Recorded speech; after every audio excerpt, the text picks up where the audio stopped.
It's go time. Welcome to Go Time, your source for diverse discussions from all around the Go community. Connect with us on the socials. We're on Twitter at GoTimeFM and on Mastodon at GoTime@changelog.social. Thank you to our friends at Fastly. GoTime ships fast globally because Fastly is fast globally. That's how it works. Check them out at Fastly.com. And to Fly, deploy your app servers and database close to your users. No ops required. Learn more at fly.io. Okay, here we go.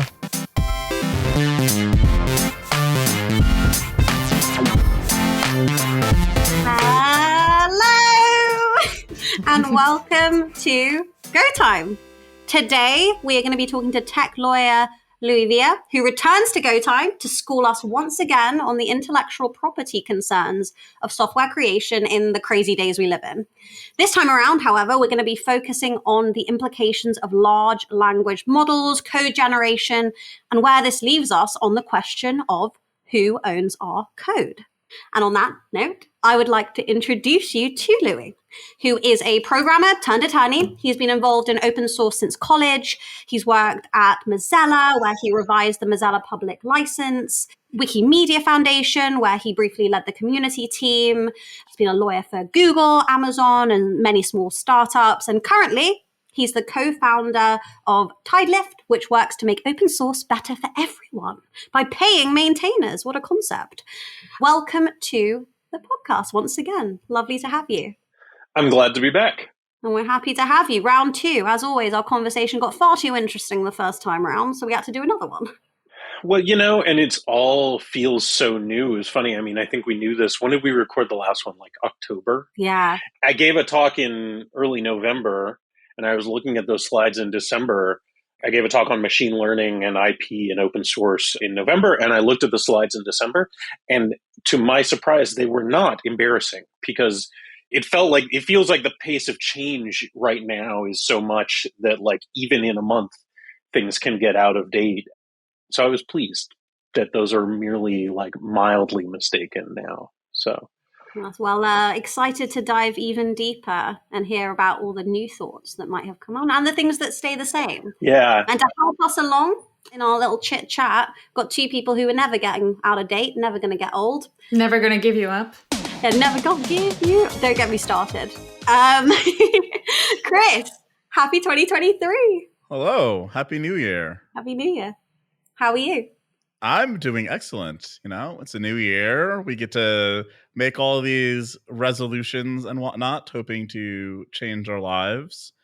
And I made some good resolutions for myself. I do like small habit changes. I don't do resolutions. Resolutions are like too big. It's like, I'll go to the gym every day. It's like, no. Work out more. Like, just try and slightly improve things and just do that continuously. So. Yeah, leave it open to interpretation. Go to the gym more. I never went to the gym, so going once this year, it counts. Yeah. It's also good to, like, if one of your resolutions is to go to the gym, start in, like, February. So then the gym is more empty because everybody that started their resolutions in January is like, I can't do this anymore, and then leaves. January kick. Yeah. Then you have all the equipment and everything. It's good. Very, very excited to chit chat and hear all the both meta and direct thoughts and feelings you may have. I'm excited. Hi, Natalie. Hi, Angelica. As always, we're here again. Yet another conversation that went long. Yes, another conversation. How are you? Great. Yes. Celebrating all the New Years.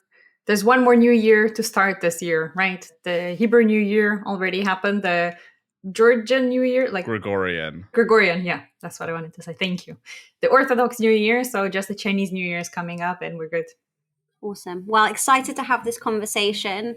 As I mentioned in our intro, we're going to be focusing more on kind of ML, AI, etc. But before we dive in there, I'm going to be a little bit cheeky. And for those who haven't listened to our first round of this part one, I'm going to ask you, Louis, whether you can give us a TLDR, and I know that's an ask, of generally how do we think about code ownership, just to kind of set us up as we go into this deeper dive conversation. The TLDR for copyright ownership of code is the same as it is with every piece of music, every piece of art, every piece of poetry. If a human writes it down, it's copyrighted. But of course, you see already where we're going with that, which is the if a human part. And that's where this all gets very complicated very fast, right? Because the basics of code, you don't have to, there's a lot of sort of common mythologies around intellectual property, right? I need to put all rights reserved. I need to put the years. There was a big curl, the popular get things from the internet program, recently did a big commit a couple days ago, removing all of the years from the headers of all of it, because somebody finally convinced the author, like, because he had done a commit saying like, oh yeah, well, we're going to add 2023. And somebody's like, you don't actually have to do that. And he's like, really? I've been wasting my time all these 20 some years that he's been maintaining curl, updating those every year. And a few on Twitter and Mastodon, a few people chimed in and saying like, no, really, you don't have to do it. And he was like, okay, great. Bonk, gone. But there are these sort of kinds of mythologies built up. But like the bottom line is really like, if you as a human being exercising some kind of, in the US in particular, exercising some kind of creativity, if you're writing down a phone book, you don't get copyright on that. And again, the exercising creativity part is going to come in. Then you have ownership of your code. The one other thing that's relevant in this context is, of course, that our employers often can contract that right away from us, right? So when we sign our employment contracts, there's a clause in there that essentially says, yeah, you're going to write a bunch of copyrightable stuff, and your employers, are going to own that. So yeah, there's some nuance there, but like that's the general gist of it, is that if you're writing for an employer, that employer's going to own that stuff. And so then we come to this question of, okay, well, what happens if a machine writes it, right? But before I want to talk about that, I want to tell like my favorite funny story, which is very relevant. So at Wikipedia, there was one of the big things that the Wikipedia legal team does is it defends people who edit Wikipedia against legal claims. So that can be like very dramatic stuff, like a politician is suing because they think their biography is slander or libelous. Or it can be very silly things like a monkey took a selfie, and somebody uploaded that selfie to Wikipedia. And there's this it ended up being in some ways a sort of sad story, but the person who owned the camera, who's a nature and wildlife photographer, told us that he owned the copyright, told Wikipedia that he owned the copyright in the photo. And long story short, the Wikipedia legal department believed that this takedown request was not quite right, wasn't done with the proper formalities, and that also his original story was that the animal had taken the selfie. And as I said, a human, and this is where it ties into the machine learning part of things, a human has to take the picture. And so there was a whole big drawn out drama, threats of litigation over this question of, well, okay, did the monkey take the picture? And eventually the US Copyright Office sort of, in just sort of a footnote kind of way, weighed in and was like, we're pretty sure monkeys cannot take. If a monkey takes a selfie, no copyright, right? There wasn't a human involved in that loop. And that was this sort of abstract thing, because it turns out there is a category on Wikipedia of art created by animals, which is fairly small, but includes like paintings done by elephants, there's some sheep selfies in there, if I recall correctly. And that gets us to this question though of like, okay, well, when we use machine learning to create code, to create, as we've all seen over the past few months, really interesting works of imagery, is that more like the monkey? What happens to the humans who are in that loop, to the computers who are in that loop, to the data that's in that loop?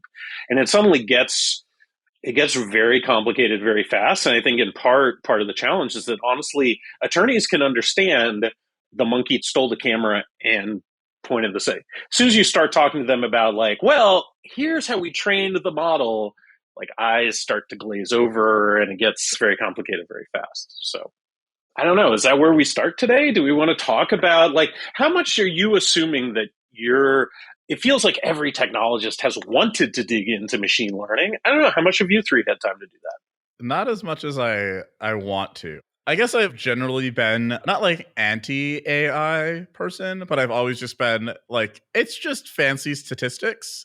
So it's like one of those on my long list of things to learn. Like I have stats and I'm like, well, I should just learn stats before I learn fancy stats. So I know enough that I can like generally describe what the things are doing, but not enough to like go implement something or like read some code that's doing it. Like I'm like, I don't know what any of that says. But like the concepts, I'm like, okay, I grok these concepts. I understand these concepts. And kind of along those lines, in the interest of kind of setting up everyone to kind of have the same baseline understanding, when we're talking about like AI machine learning, at the basic concept level, what are we talking about here? I have the answer from ChatGPT for this. I'm ready. So it's AI is a field of computer science that involves creating intelligent machines that can perform tasks that require human intelligence. And if you ask what is ML, that is a subset or part of AI where machines do things not because you program them to do that, but because they have enough data to take a decision to do something. Okay. One mentions a level of curation and one mentions data. So in fact, should we be talking about these as very separate? In the legal field, maybe this is, or even Chris, like AI, as you described it there, had a level of it began, I can't remember the exact sentence, maybe Natalie can, with like someone has implemented this from a individual, and machine learning references giving it data and it does its thing, which maybe is less human involvement. I looked this up the other day. I find that definition of AI and ML interesting because the like hot minute of research I did on AI and ML, because I was like, what is the difference between these two things?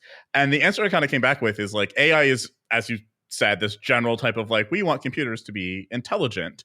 And ML is a way of making computers intelligent, right? ML implements the AI interface for us nerds who write code. So that's the general way that I've come to see and think about it. So these are like two things that you kind of have to like talk about more or less together. Because like AI is like a little bit too abstract if you don't have anything else like behind it, really. AI is just a very general one. So in addition to ML is part of AI, but also things like computer vision is equivalent to ML and is under AI. Yeah. Well, I mean, as somebody said, I was trying to explain that my sister has a master's in. Now that I think about it, I don't know if it's in AI or ML. But our father, who is not in computers at all, asked, like, well, what's the difference between all these? And what's the difference between those things and an algorithm? And what we told him was that an algorithm is something that's actually implemented, and an ML is something that hasn't yet actually been implemented. This was a few years ago, and now, of course, that feels like it's changed a little bit. I mean, Chris, this gets to your point about like it's all just fancy stats, right? I feel like in some ways, machine learning, when we use that, is the variation of this that is really fancy stats versus like we programmed the thing to learn from its environment or something, right? I kind of feel like it's similar to like if you ask the question of what's the difference between a CPU and a GPU, it's like basically like the type of math they're doing. Like they're both just adding numbers, but they just add numbers in like slightly different ways. And I feel like that's what like all of this stuff is. It's like, what's the difference between like traditional statistics or like Bayesian statistics and AI? And it's like, okay, well, it's like different flavors of those same underlying things. Right. Well, and this is where it's actually been very interesting, but also frustrating to talk about this with attorneys, right? Because attorneys would really, as a general matter, like to come in when things are a little better defined. And when the programmers are still like sort of quibbling about definitions and struggling with definitions, that makes our job as attorneys much more difficult. Both because we often lack the technical chops, and even if we do have the technical abilities, trying to get precise about this in language is a large part of what we do. And so if y'all can't get precise about the language, then we're up the creek, right? We're in trouble. So I find it helpful, and I think probably helpful for some of you, to make a distinction into sort of three phases, right? So the first one is data gathering and training, right? So we're getting a lot of data usually from the internet. It could be from, there's a lot of these things for medical fields now, but you're getting a lot of data. And Chris, again, to your point, you are learning the statistical patterns in that data. And that to me is where the learning part comes in, is that you are setting some software to analyze, find, learn the patterns in that data. So that's often called training, right? But learning would be a similarly appropriate term, I think.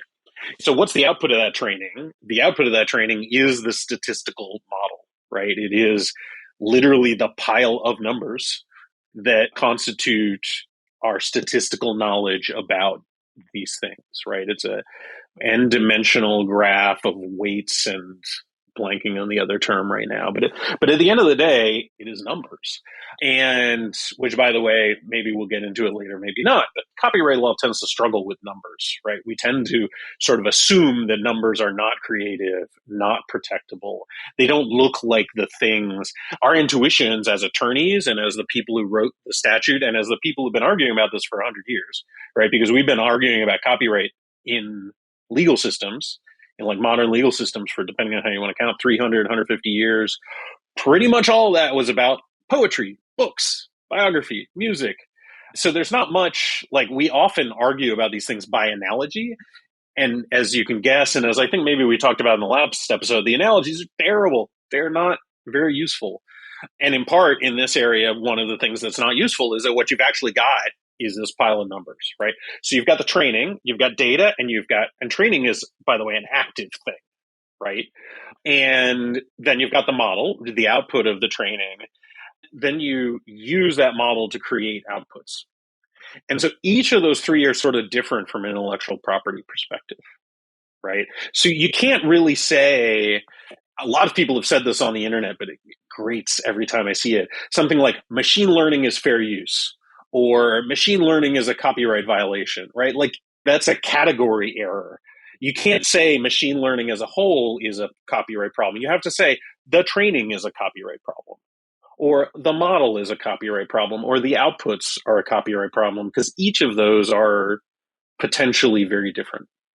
So let's try to go through them real quick, right? So training, what kind of intellectual property rights are involved? You're taking a bunch of stuff, which, remember, since when a human writes it down, it's copyrighted. All that stuff that you're taking, pretty much by definition, there's going to be some exceptions, but pretty much by definition, all that is going to be copyrighted, right? So you've got this big pile of copyrighted stuff, and now you're trying to extract patterns from it. Well, okay, what do we have to do to extract patterns? Step one, literally, we copy it from from a hard drive into RAM. So there's again, a copyright is literally the right to prevent somebody else from copying.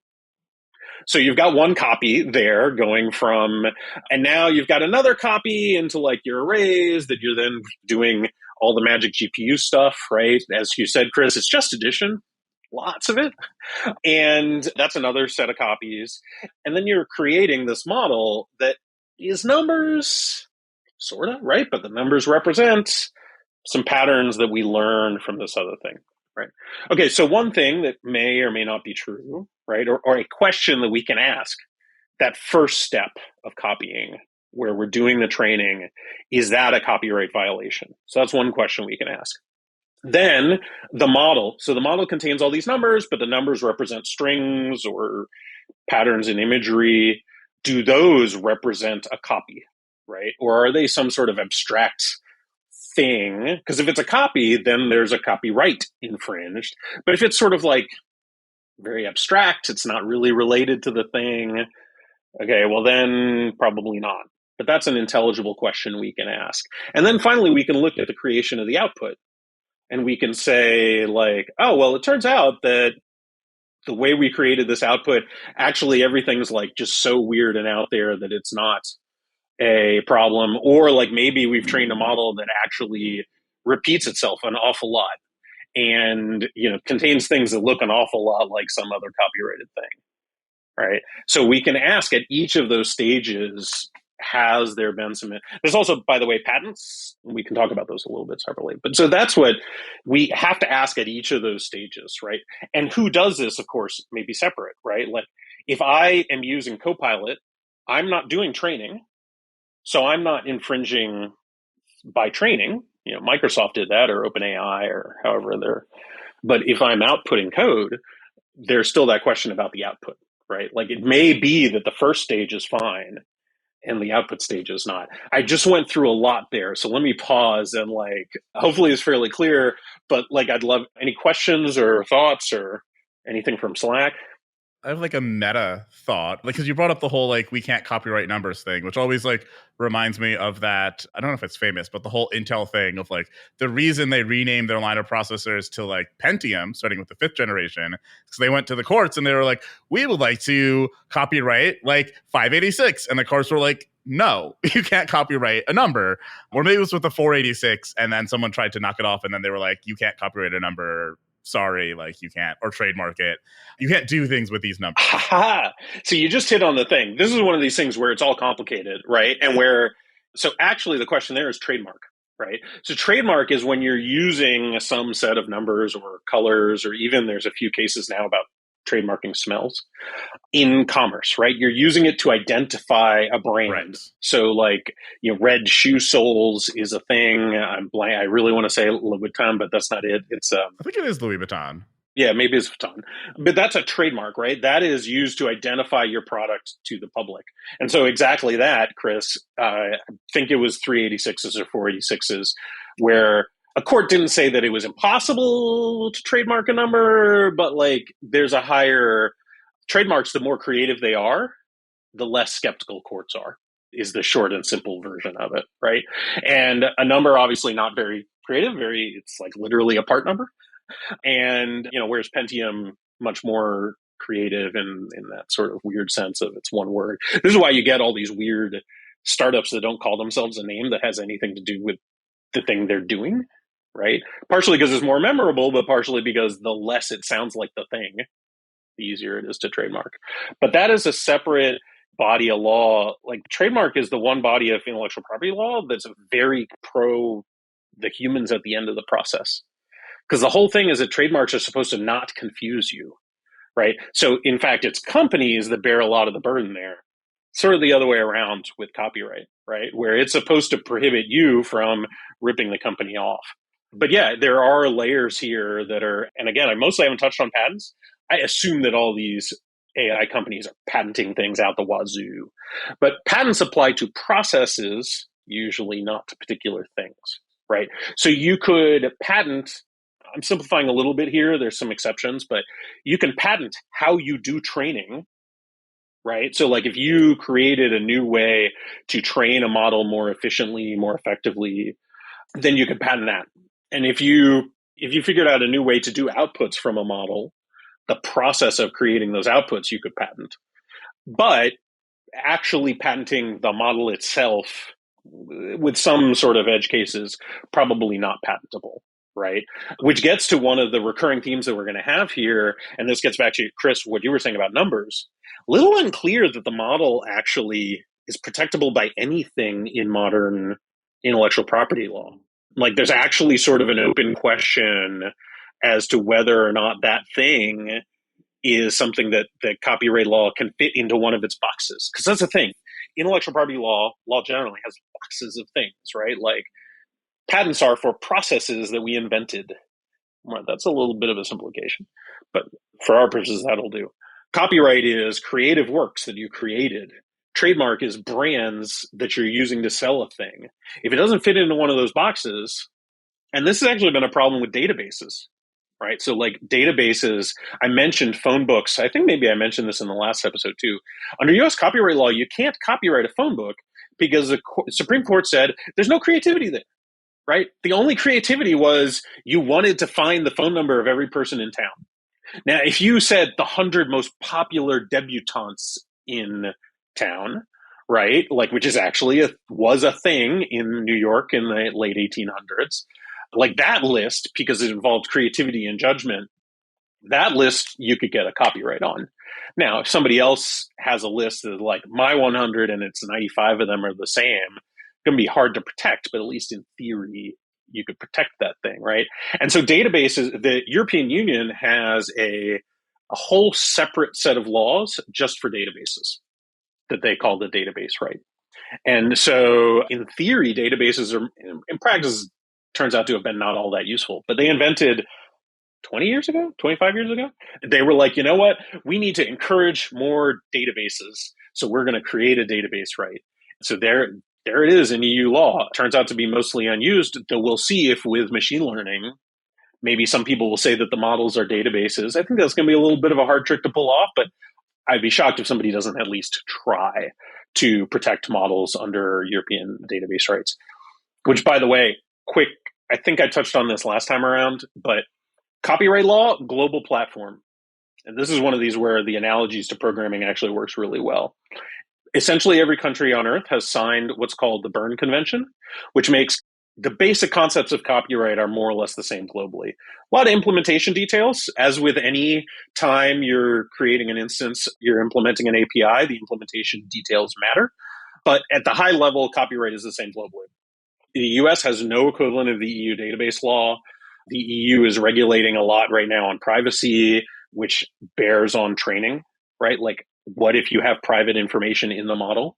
US federal law says nothing about that. Copyright law says nothing about that.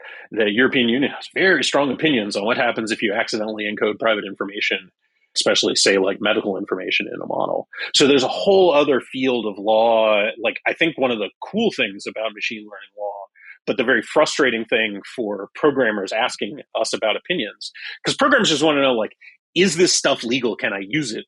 And the answer is, it depends. Because, like, copyright, patent, trademark, privacy law, database rights, all these things are like, step one is like, I don't know, are you in the EU or are you in Japan or are you in the US? Because the answer might be different in all those places. So yeah, we talked a little bit about these sort of big buckets of things, right? One thing that I put in the show notes and that we just talked a little bit about, like, what analogies do we use? And so maybe it would be helpful, I don't know, but where you all want to go, to talk about some of the analogies that courts have used for this kind of stuff in the past. Love a good analogy. So I talked about monkeys. So, like, one serious analogy that you could make here, right, is that once it's in a model, there's no human involved. And so if you just press the button and say, like, please spit me out some code, there's no human copyright in that code that's emitted by Copilot. And so therefore you can use it however you please, right? Like, that's the most naive, like, you hired a monkey to write some code for you. And so we know monkeys can't copyright a selfie. And so this is just like that monkey, right? It's definitely 100% free of copyright. That's an analogy that would be nice and simplifying. I don't think it completely works, but it's a good starting point. It's a lot closer, I think, than, the flip side of that is I hired a human to write code for me. So if I hire a human to write code for me, there's definitely copyright, right? I definitely have to have a provision in my contract. So, like, if Copilot were just going to, like, an ultra-fast typist in Microsoft headquarters, that typist, you'd have to have an arrangement with that typist, right? Like, I had an old boss who broke both of his wrists in a snowboarding accident. And so he, like, literally hired an MIT undergrad to be his code typist for like a month because he couldn't type, and accessibility features, especially on Linux in the early 2000s, were not there. So he had to have a contract with that person, right? That said, like, anything you output is definitely copyright our startup. You don't own anything in it. If you had a monkey in the same situation, you would not have to have a contract. Obviously, you can't sign a contract with a monkey, which is like a good hint. Similarly, you can't sign a contract with Copilot.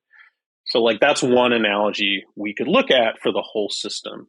I mean, have there been arguments, and I'm sure this is a very obvious argument, but kind of just want to ask it as the silly question. Like, Copilot wouldn't exist without a physical human being having been hired by Microsoft to work on that feature and to input and ensure that the output is XYZ. This is, like, correct.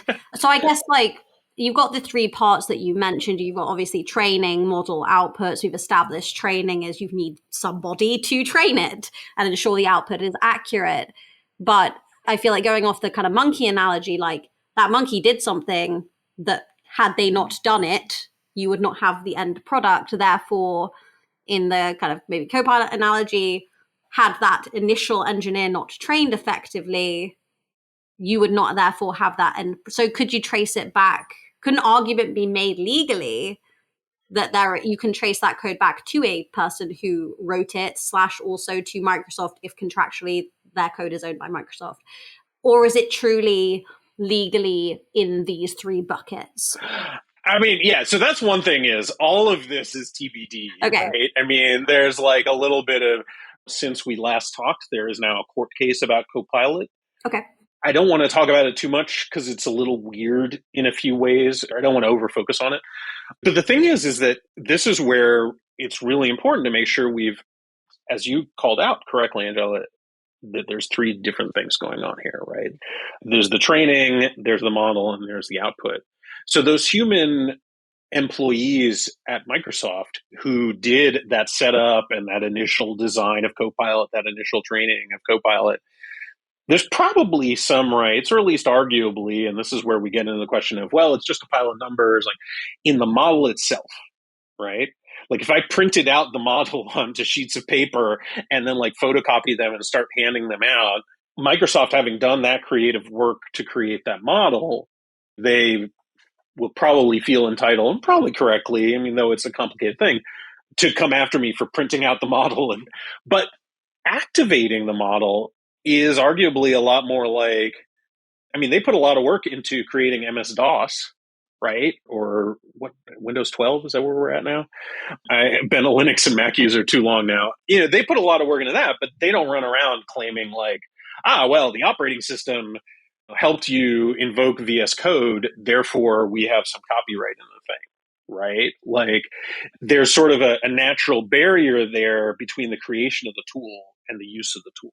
I feel like a good analogy here too would be to like a compiler, where it's like, yeah, someone wrote the compiler, but like you input your source code and you get out an artifact that represents that, and it's like the input that went into it is the thing that's copyrightable. And just because people wrote the compiler doesn't give them any permission or copyrights around that, but also doesn't give them like permission for the input of it, right? So they can't say, oh, well, because you ran that copyright material through my compiler, now I have the ability to grant that copyright to you. And it's like, that's not how that works. So some corrections, because some things were not correctly said.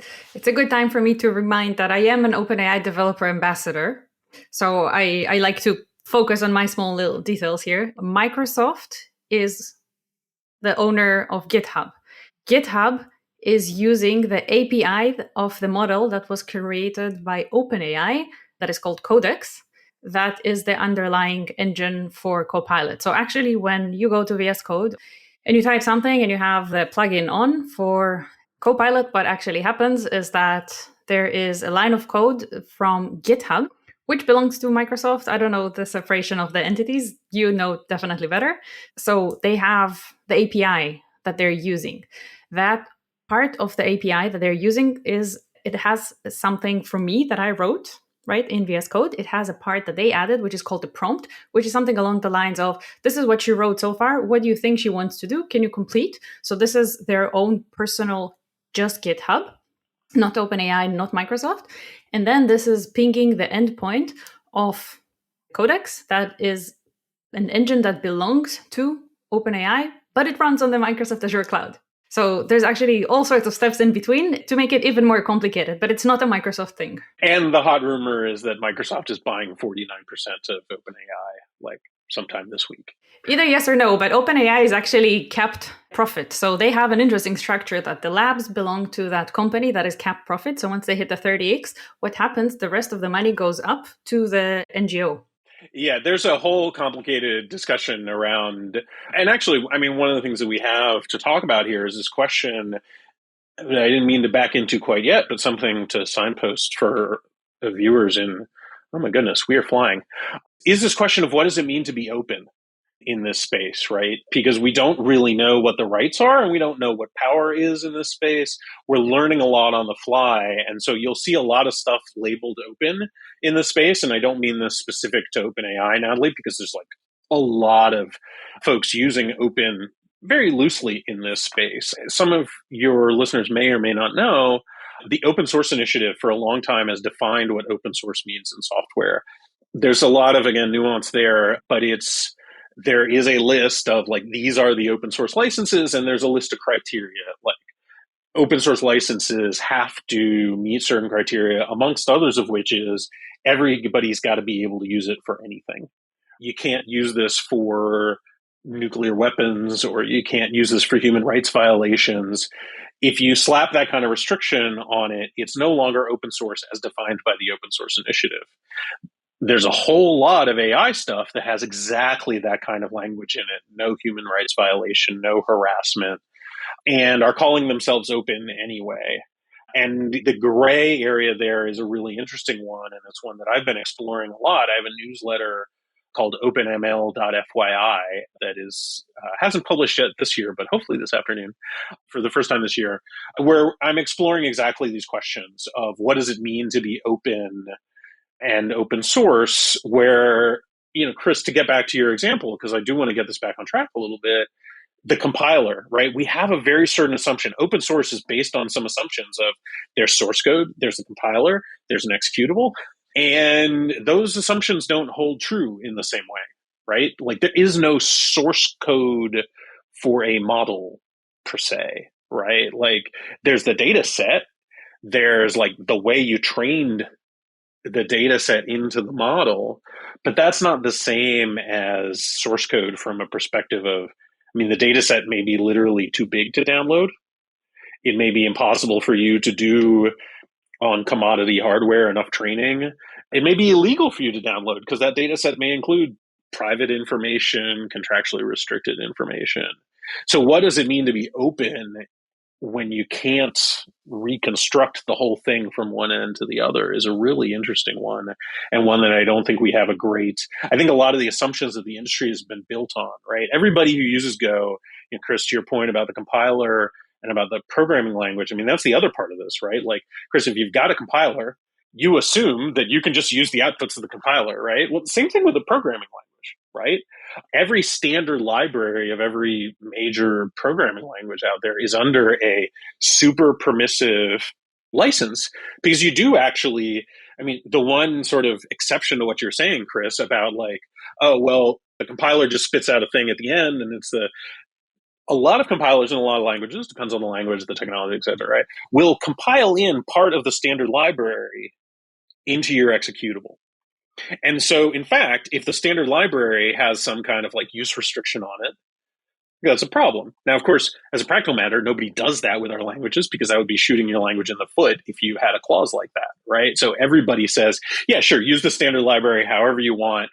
We're not going to like nitpick over that, right? And we haven't mostly yet reached that point. Like in some ways, you can think of these restrictions around a lot of these models as sort of equivalent to a standard library in some way, right? Like it's the developers really want you to live within these platforms, within these frameworks. But unlike the standard library or like the core operating systems, Windows, Linux, Mac, they don't say like, you can't use this for a laundry list of things. Mostly don't say you can't use this for this laundry list of things. That you're a developer, you take for granted that that can be done. And right now, a lot of these AI, especially the big platforms, but the models you can download as well, come with a lot of restrictions. An interesting question, and this gets back to this question of, is the model copyrightable or not, is can we actually make those stick? So like the way is something we haven't really talked about a little bit, and it gets back to this TLDR, right? If I create a binary of a piece of software and you start making copies of it to use it, you need a copyright license from me to do that. So that means I can start sticking conditions in the copyright license, like you have to pay me every time you do that, or every time you spin up a new instance in the cloud, you've got to pay me for that, or you shouldn't use this for X, Y, and Z bad purposes, or you shouldn't use this to compete with me, right? We put this laundry list of restrictions into binaries. We know as a matter of law that binaries are like executables of traditional software are copyrightable. We don't actually know for a fact that models are. So when somebody gives you a model and says, yeah, and by the way, here's all these restrictions. If you violate these restrictions, I'm going to take away your license to use the model. It's not actually clear that that works, right? It's not actually clear that you need a copyright to use that thing. And if you don't, then how do we enforce these ethical restrictions that the AI industry, for very good reasons, is very concerned about people following, right? Like, Natalie, I don't know I'm curious how you got into the AI space. Chris was saying he wanted to dabble. I had forgotten that you're an ambassador in this space. So you've thought about it a fair bit, right? A lot of the OpenAI model releases, because Natalie didn't say this, but OpenAI has released a lot of different models under a lot of different terms, right? Codex is one of them. There are quite a few others, some under more permissive, some under the more restrictive licenses. And some of those are restrictive for very good reasons, like don't use this to stalk people, don't use this for deepfake porn. But it's unclear how that gets enforced. Like, we don't actually know as lawyers yet how that will work. We've all got theories, but that would have to be episode 3.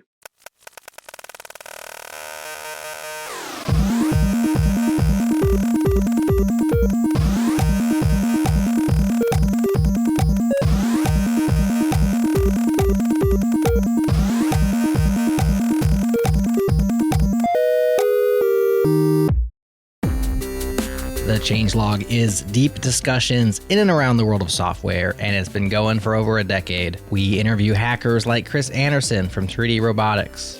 At the time, drones were like Predators and Global Hawks and military industrial, and they were classified and super, $10 billion things. And we had just built a drone with Lego pieces around the dining room table programmed by a 9-year-old. And it's like, okay, that should not be possible. When a 9-year-old can do something that is classified, that literally export control it as munition with Lego, with toy pieces, something important in this world has changed.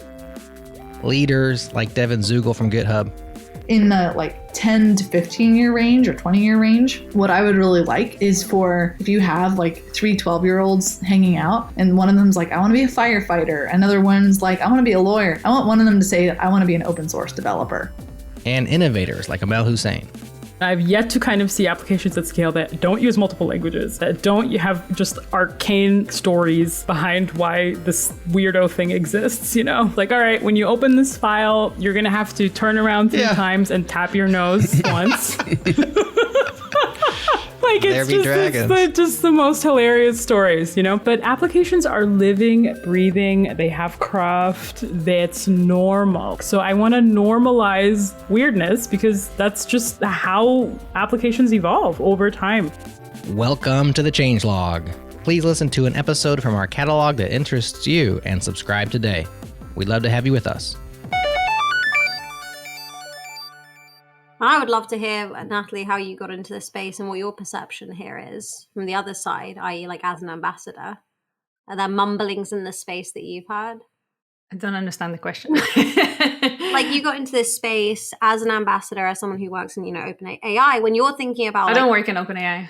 As an ambassador, then, who has interacted with OpenAI and knows some stuff about it, I would love to hear either yourself or people you've chatted to in that space more directly, how they're thinking about open sourcing, giving out models for use, whether, as Louis, you mentioned, with parameters around don't use it for this, or hey, you can use this for whatever use case you need it to.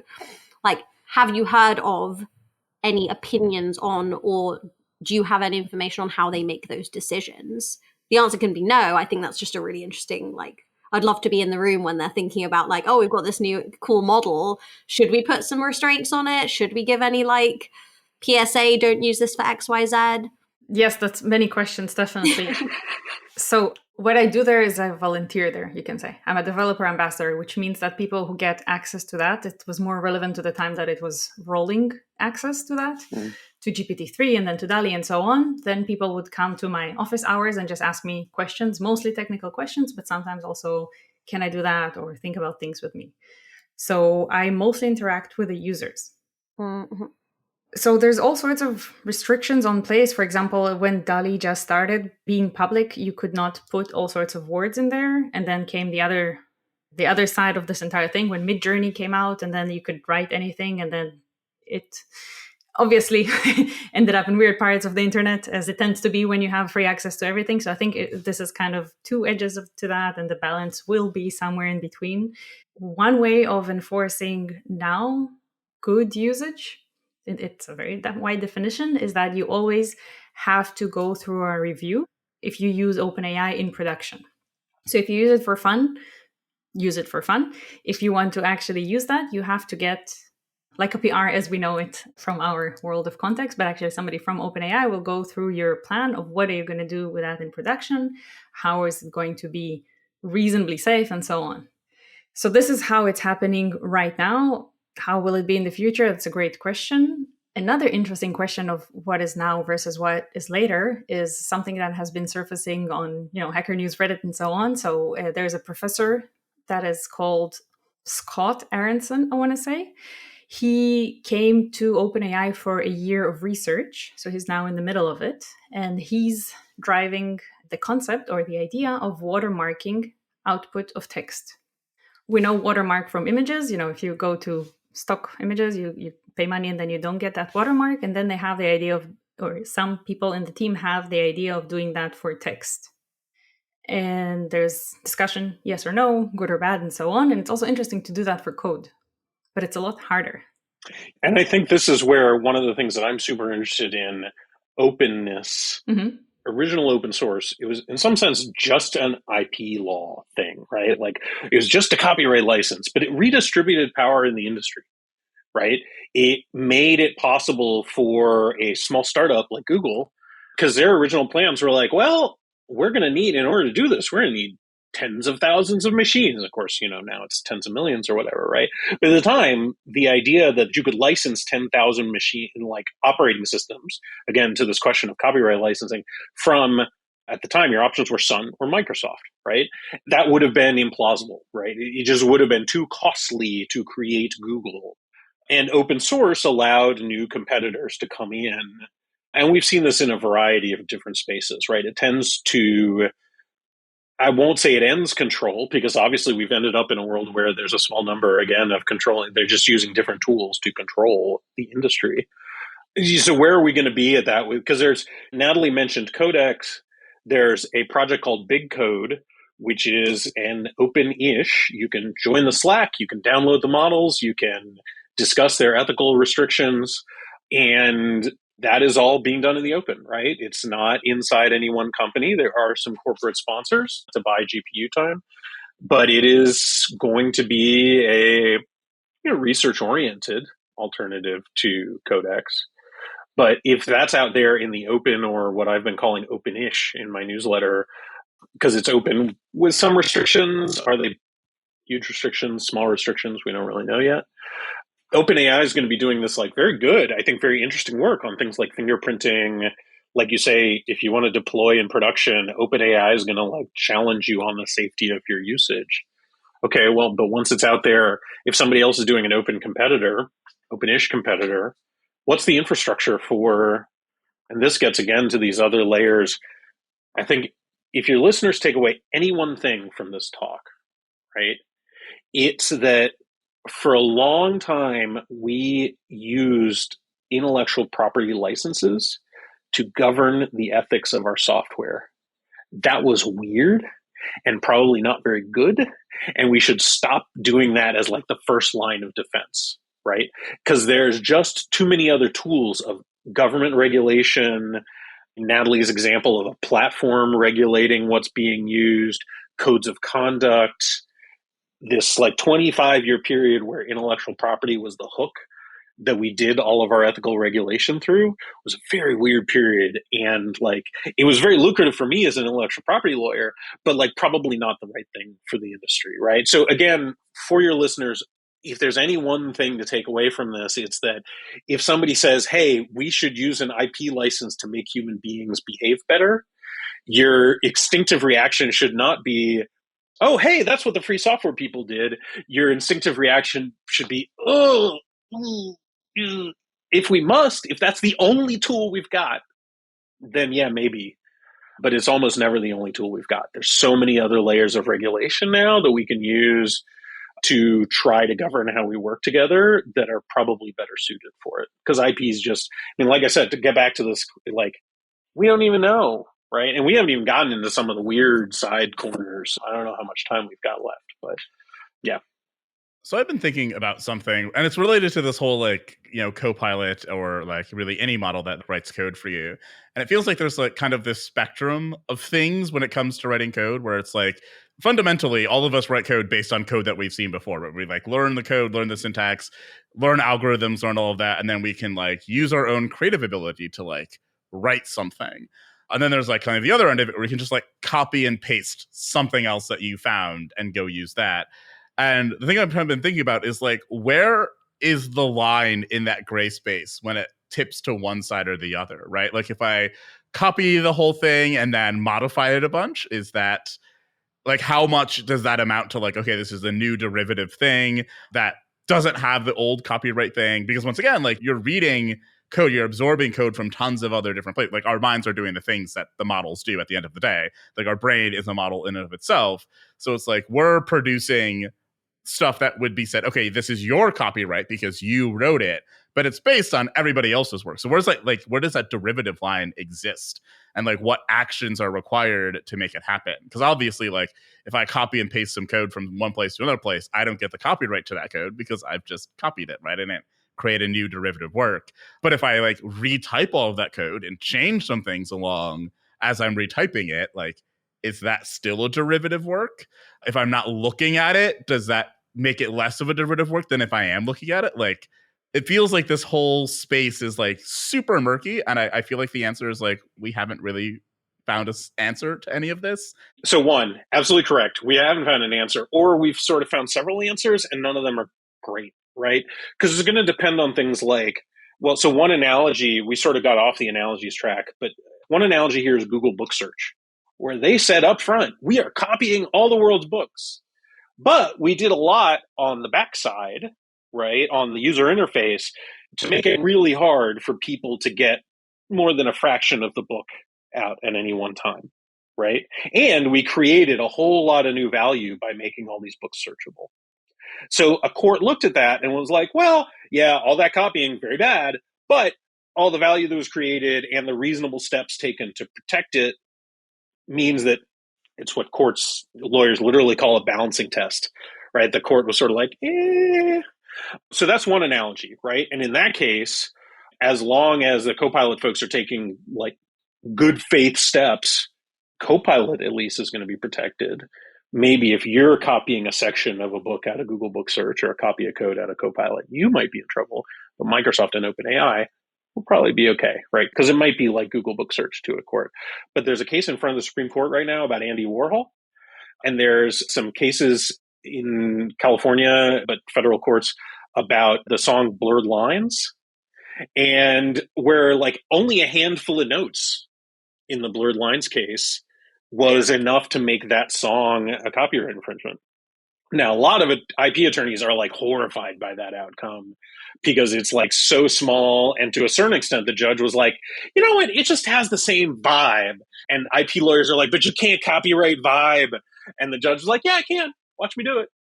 So code, by the way, Copilot is the easy case, right? Because there's not much vibe in code. But like as soon as we start getting into like DALL-E that Natalie already mentioned, Midjourney, all these things, like, okay, well then we get into like, and this is where the Warhol thing, the Warhol case comes in, like there's that Warhol-y vibe.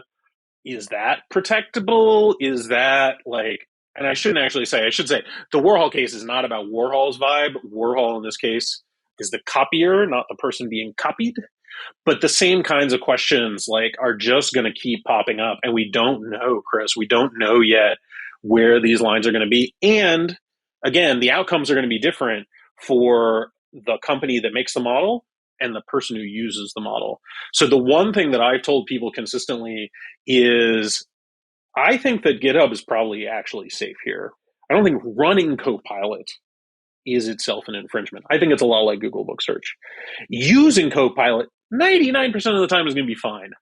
But if you're doing something like clean rooming somebody's API, imagine like if you tell Copilot like, hey, I've got this API that happens to be somebody else's API. And by the way, that company might be using GitHub behind the scenes. We don't even know. And it starts re-implementing their entire API for you. That's where, again, the vibes, the balancing might be a lot different. It's funny, I was having a conversation with a friend who I assumed his company was doing no clean rooming. And I was like, oh yeah, well the only thing is like, as long as you're not clean rooming, and he like literally picks up his phone and texts his head of his CTO. And it's like, we need to talk tomorrow morning. Because it turns out this friend's company was doing some clean rooming of something with a company that hates them on the other side of it. Right. So like, that's where you get into, that's the other thing, right? Like a lot of these things are hypothetical because nobody's going to know or care 95% of the time. But if you're I would definitely not use Copilot to re-implement any Oracle APIs. That's my one other piece of advice to you that you should remember from this podcast. Oracle is like the litigious people that do lead us forward in some ways. Like their fun poem in their their connection protocol, so you can't implement it without copyright infringement. They have all the creative stuff. They kept me very employed for a long time on the Google Oracle case. I worked for Google, to be clear. The Oracle people can go rot in the swamp as far as I'm concerned. But is that my unpopular opinion, or does that count as a popular opinion? I guess it depends on who you are. And for our listeners, can you just define what clean rooming is? Because some people might not be familiar with that term. Oh, yeah, sure. There are times when you might want to copy what another company is doing, right? And so clean rooming is the idea. It comes originally from patent law, because you might want to get to the same result, but get there in a different way. So somebody will write out, here's the result we want to get. You're not allowed to look at anything the other company did. So that's what, when IBM re-implemented Java way back in the day, they gave instructions to people like, well, here's the API headers, the Java API headers. You can't look at anything. You have to promise up and down, I haven't looked at anything that Oracle's ever done. It was a clean room because it was clean of anything that Oracle had done. If you did the same thing today and somebody used Copilot, like you yourself might be clean of anything that Oracle had done, but we don't know if Copilot is clean of anything. But, we are now 8 minutes past where Angelica was saying frantically in chat, we got to stop. So let's stop. Thank you all for having me. It's so hard to cut off such wonderful conversation. I always struggle. I'm like, this is the last thought. Oh, but this is really interesting. Let's let this go on longer. Sounds like we need a part 3. I know. That's what I was just thinking. I was like, we're going to do a part 3. We may well need one. Maybe I'll finally restart my own podcast and bring you all for a crossover. So. Maybe. Awesome. Well, we're going to now dive into unpopular opinions, which I'm very excited about. So get them ready, get your brain cogs going if you haven't got one. And here we go. I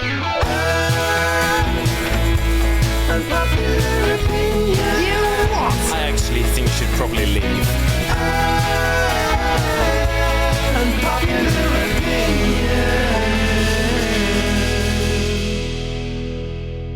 So, what is your unpopular opinion?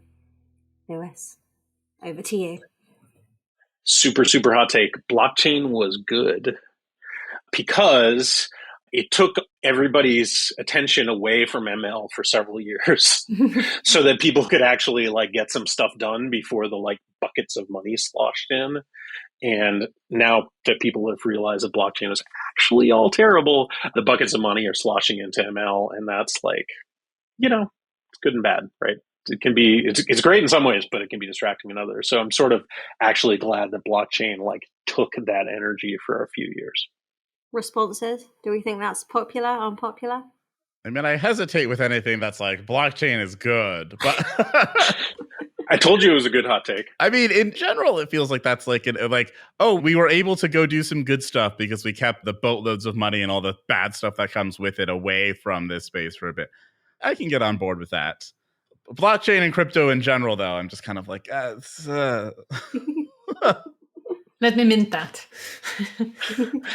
Yeah. I've been watching some CoffeeZilla on YouTube recently. He's this investigator that goes into all of these different types of scams. And I'm just it is so easy to just create a new coin and then just extract money from people. And I'm this is a wild space. All started because of this blockchain thing. But then again, most of finance also, we've had Ponzi schemes for a very, very, very long time. So, okay, we'll see what the Twitter public think. Chris, do you have an unpopular opinion? I don't think I do. I mean, I'm sure I have many unpopular opinions. I don't have one prepared at this exact moment. Okay. I guess my unpopular opinion would be New Year's resolutions suck, and you should just try who's it? CGP Grey has some good videos on theme, have themes, have a theme for the season of I will the season of learning or whatever. Those are much better than I'll go to the gym 5 days a week or things like that. build some good flexibility into them. But I don't think that, New Year's resolutions suck is an unpopular opinion. I think a lot of people hold that opinion. I was going to ask if you had an unpopular resolution, like I'm going to steal candy from a baby once a week or something like that. I do think I have one of my resolutions is like crazy, but it's not crazy because like I can do it, but like I'm trying to like write more. I recently did a review of how much journaling I've done. And over the past 2 years actually, coming up in the anniversary, when I started journaling like heavily, I think I'm approaching about 3.6 million words written over the course of 2 years. So one of my resolutions is to write more. So I think that would be unpopular with many people because that sounds insane. Best of luck. You write millions of words per year? Yes, I write millions of words per year. Yeah, that's 5,000 words a day, man. Yes. Well done. I think that might be an unpopular resolution. I will not be taking on writing more than 5,000 words a day, personally. Interestingly, it only takes me about an hour to do. So it's not like it's... Now you're just showing off, Chris. I write really slowly, okay? You're putting me to shame. I maybe write like 5 words a minute. Well, this is what happens when you're a writer. The brain is brimming with things that need to get out of it. You need to make space for the other things. Well, I look forward to reading your encyclopedia length journal next week. Natalie, unpopular resolution or opinion? My unpopular resolution / opinion, I guess you can make them into one. I've been trying to eat seasonal, and it's terrible in winter, at least here in the north / central part of Europe. Like all the fruits you get, if you try to eat fruits and veggies, mostly you get apples and roots. So my unpopular resolution will be to eat slightly less seasonal, and my unpopular opinion is that we should make seasonal food better or different. And that was me thinking you just were drinking an obscene amount of pumpkin spice lattes. I mean, pumpkins show up on time. You can use spice latte on them if you grill them. But no, I just mean like produce. Yeah. Okay. So eat less seasonally. Fair enough. And now tomorrow I'm going to see like tomatoes on the house or something. It's the worst thing you can say. What is your unpopular opinion, Angelica? Oh, whatever I hate, I get out of it. My unpopular opinion / view is, let's think. I've got one, but I don't know. I think it would actually be unpopular, and I think I'd get some slack for saying it, but it's actually what I think right now is sometimes it is okay to not do your own construction work and just make someone else do it for you. Context being, I've tried to put a picture up yesterday because I was like, no, I can do it myself. I can hang up this picture. I did. And then it fell down and smashed all over my floor about a day later, after I had spent about half an hour getting quite irate at a friend who said that he would just come help me because he didn't think I could do it. And I was really trying to prove myself. And then I called him and I was like, it fell. So did you use some guide or did you just like take a hammer? My unpopular opinion is sometimes it's okay to admit you can't do the thing that you spent half an hour being very offended because someone thought you couldn't. That pride sometimes gets you. It did. I have to buy a whole new frame. It like smashed everywhere. It was a whole thing. And I have a hole in my wall now. But anyway. So that is my unpopular opinion. I mean, it's unpopular with me. Those posters back there, those bookshelves, I put all those up myself. Chris, this is like the Chris can do everything show-off show today. What's up? Okay, maybe you should help me, Chris. I mean, I could have, but your friend could also help you.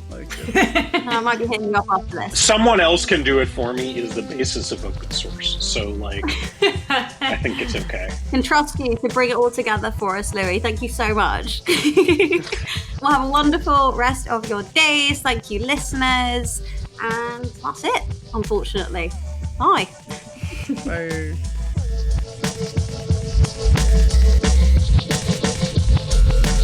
That is our show for this week. Thanks for listening.